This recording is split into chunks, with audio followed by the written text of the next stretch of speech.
दिनों से पड़ोसी देश बांग्लादेश लगातार जल रहा है और जिस तरीके से बांग्लादेश जल रहा है उससे ये तो समझ आ गया कि ये चुनौती 1971 से बहुत ज़्यादा बड़ी इस वक्त भारत के सामने है। अभी क्योंकि उसे पाकिस्तान का भी साथ है, चीन का भी साथ है, अमेरिका का भी हाथ है और हिंदुओं की लिंचिंग लगातार वहाँ जारी है।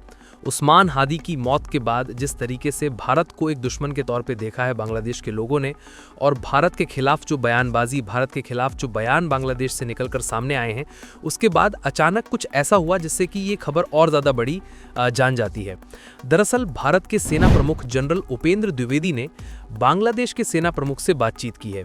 इस बातचीत में क्या कुछ हुआ वो भी आपको बताएंगे, लेकिन पहले बात ज़रूरी ये है कि सेना प्रमुख को क्यों बात करनी पड़ी। क्या स्थिति इतनी खराब हो चुकी है कि सेना प्रमुख अब आपस में बात करेंगे?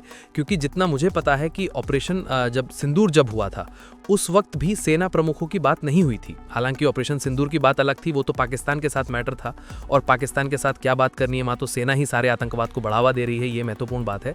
दूसरा बात क्या है कि देखिए, प्रेजेंट में बांग्लादेश के जो सेना प्रमुख हैं वो प्रो इंडिया, वो एंटी इंडिया नहीं है। उनका स्टेटमेंट आप कभी भी देखेंगे तो कभी भी एंटी इंडिया उन्होंने कोई बयान नहीं दिया है।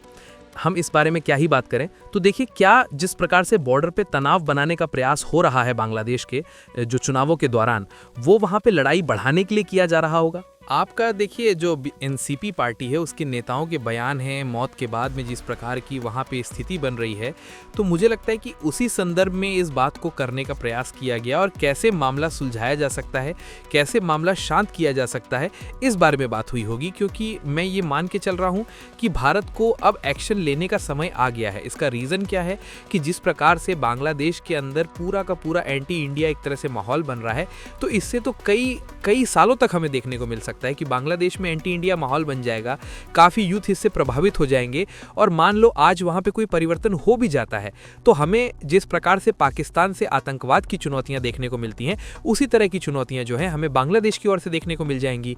तो ऐसा लगता है कि उन्हीं सभी संदर्भों में अपनी चिंताओं को लेकर भारत के सेना प्रमुख ने बांग्लादेश के सेना प्रमुख से बातचीत की है। ठीक है, अब इसे थोड़ा सा और बड़ा करते हैं। हालांकि जनरल वकार ने कहा है कि बांग्लादेश में जितने भी भारतीय ठिकाने हैं, वो एम्बेसीज हैं या जो कुछ है, वो सब सुरक्षित रहेंगे। इस बात की उन्होंने आश्वासन भारतीय सेना प्रमुख को दिया है। लेकिन याद करिए, पिछले महीने बंगाल की खाड़ी में भारतीय सेना ने 5 दिनों का युद्धाभ्यास किया था। 3 नए गैरिसन वहां पर बना दिए गए हैं। वो बिहार के किशनगंज की बात हो या फिर आपका धुबरी असम की बात हो या फिर पश्चिम बंगाल की बात हो। अब एक और बेस मिजोरम में बनाने की बात चल रही है। 19 दिसंबर में सेना के एक अधिकारी वहां गए भी थे और देख कर आए कि किस जगह पर यह बेस बनाया जा सकता है। तो ये तैयारी कोई छोटी तैयारी तो है नहीं। ये तैयारी क्या दिखाती है आपको? देखिए, एक्चुअली क्या है कि जो वकार है वहां पे, जनरल वकार, उनके ऊपर भी तलवार लटकी रहती है बांग्लादेश के अंदर। देखिए, बांग्लादेश की थोड़ी सिचुएशन को समझना पड़ेगा। बांग्लादेश की केवल पॉलिटिकल पार्टी ही नहीं, वहां की आर्मी के अंदर भी 2 घड़े हैं। एक वो जो प्रो पाकिस्तानी है और एक घड़ा वो जो सेक्युलर फैब्रिक को पसंद करता है और प्रो इंडिया है। कि जनरल वकार तो आपके क्या प्रो इंडिया है, लेकिन इनके जो सबऑर्डिनेट्स हैं वो आपके कई प्रो पाकिस्तानी हैं और वो तो कई बार कोशिश किए हैं कि जनरल वकार को ही उखाड़ के फेंकेंगे। देखिए, अगर हालात इस दिशा में बढ़ते हैं तो भारत को सिर्फ प्रतिक्रिया देने वाला देश नहीं रहना चाहिए, बल्कि हर स्तर पर अपनी तैयारियां पूरी रखनी होंगी। मुद्दा किसी एक बयान या व्यक्ति से आपत्ति का नहीं है। असली सवाल उस माहौल का है जो बांग्लादेश में धीरे धीरे बनाया जा रहा है। आप खुद देख रहे हैं जिस तरह बांग्लादेश की सड़कों पर जनता के नाम पर मूवमेंट खड़ा किया जा रहा है, जिस तरह भारत विरोधी बयानबाजी को हवा दी जा रही है, वो सामान्य नहीं है। पहली और सबसे अहम बात यह है कि भारत किसी भी पड़ोसी देश के आंतरिक मामलों में हस्तक्षेप नहीं करता, लेकिन अगर भारत की सुरक्षा, संप्रभुता और स्थिरता पर सवाल उठते हैं तो चुप रहना कोई विकल्प नहीं होता। भारत ने इतिहास में कभी उकसावे की राजनीति नहीं की, लेकिन जब हालात सीमा पार से पैदा किए जाते हैं तब भारत सिर्फ देखता नहीं, वह रणनीतिक, राजनीतिक और कूटनीतिक स्तर पर ठोस कदम उठाता है। तो ये समझना ज़रूरी है कि भारत की शांति को उसकी कमज़ोरी समझना बहुत बड़ी भूल साबित हो सकती है। और दूसरी बात ये है कि कहीं ऐसा तो नहीं कि बांग्लादेश की ये घटनाक्रम, जो मुझे लग रहा है, ये घटनाक्रम भारत को आमंत्रित कर रही हो कि आप आएँ और सिलीगुड़ी कॉरिडोर को आप चौड़ा कर लें। ये सही मौका है। आप तो बना सकते हैं एक जोन की जो माइनॉरिटीज़ के साथ वहाँ पर हो रहा है, तो भारत उसके लिए चुप नहीं बैठ सकता है। भारत तो माइनॉरिटीज़ को सेटल करने का तरीका ये है कि एक बड़ा बफर जोन बना दिया जाए जिसमें सारी माइनॉरिटीज़ को सेटल कर दिया जाए। तो उसमें अगर बांग्लादेश का सेना प्रमुख या बांग्लादेश की सेना भारत का साथ देती है तो उसमें क्या दिक्कत है? मतलब कई देखिए क्या होता है, जो दिखता है एक्चुअल वो होता भी नहीं है। तो जो बातचीत है जनरल वकार जैसे बहुत से वहां पे सेना के लोग हैं जो प्रो इंडिया हैं और ऐसे एंटी भी हैं, तो हो सकता है इस प्रकार की चीजें भी आपको देखने को मिल जाए। या फिर नहीं? नहीं, देखने को तो मिल सकती हैं, लेकिन वो एक बड़ा विषय है। ऐसा अगर भारत करता है, दोनों चिकन नेक रंगपुर रेंज की आप जो बात कर रहे हैं, वहाँ लगभग 13% अल्पसंख्यक रहते हैं, और इधर मिजोरम साइड में जो चिकन नेक लगती है वहाँ भी लगभग 8% हिंदू रहते हैं। तो जनसंख्या की अदला बदली होना, ज़मीन पर कब्जा करना, वो मतलब मुझे लगता है कि एक लंबी प्रक्रिया है, और उसको जब अगर अपनाते हैं तो फिर UN का प्रतिबंध, चीन, पाकिस्तान, बहुत सारी चीज़ें हो सकती हैं। अभी जो ये हत्या हुई वहाँ पर, इस हत्या में भारत का क्या रोल है? मैं हमेशा बोलता आ रहा हूँ बार बार कि हादी की मौत में भारत के ऊपर जो एलिगेशन लगा रहे हैं, मुझे तो भारत का कोई रोल लगता नहीं है। क्यों नहीं लगता है? आप सोचिए, आवामी लीग जो मुख्य पार्टी है उसको तो आपने बैन कर रखा है। फरवरी में होने वाले चुनाव में आवामी लीग तो पार्टिसिपेट करने वाली नहीं है। अब कोई भी वहां पे बने, NCP का बने, चाहे वो जमात का बने, है तो वो एंटी इंडिया ही। तो इंडिया का अगर उसको मार के अवामी लीग का पार्टिसिपेशन भारत करवाता तो मुझे कुछ मोटिव दिखाई देता कि हाँ, इसलिए उसको मारा। और ये बात कि हम खुंदक में थे, तो मुझे लगता है वो वहाँ के इंटरनल पॉलिटिक्स से मारा गया। मुझे लगता है हादी को एज ए PM प्रमोट करने का इरादा था उनकी पॉलिटिकल पार्टी का, NCP का।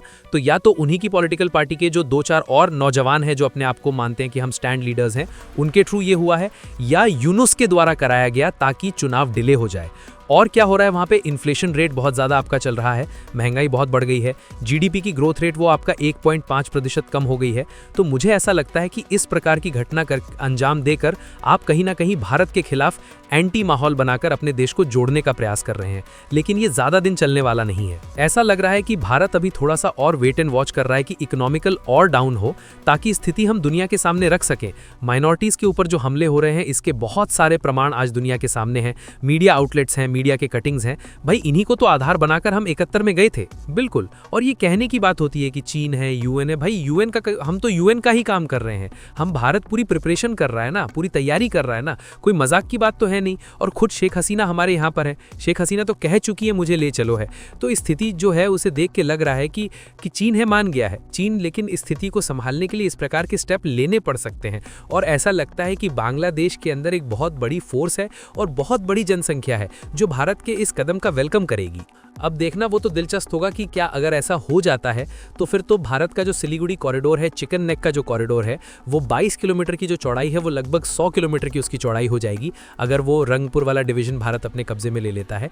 दूसरा, मिजोरम वाला जो डिवीजन अगर वो अपने कब्जे में ले लेता है, तो फिर जो चिटगोंग पोर्ट है बांग्लादेश के पास, वो भारत के पास एक और पोर्ट हो जाएगा। और जो आपका पूर्वोत्तर के राज्य है, वहाँ बड़ी आसानी से सामान की आवाजावी हो जाएगी। और कहीं ना कहीं भारत भी शायद जिस तरीके से अपनी मिलिट्री प्रेजेंस भारत उस डिवीजन में, उस इलाके में बढ़ा रहा है, वो इसी तरफ ध्यान भी कहीं ना कहीं दिलवा रही है कि आने वाले वक्त में कुछ तो बड़ा होने वाला है।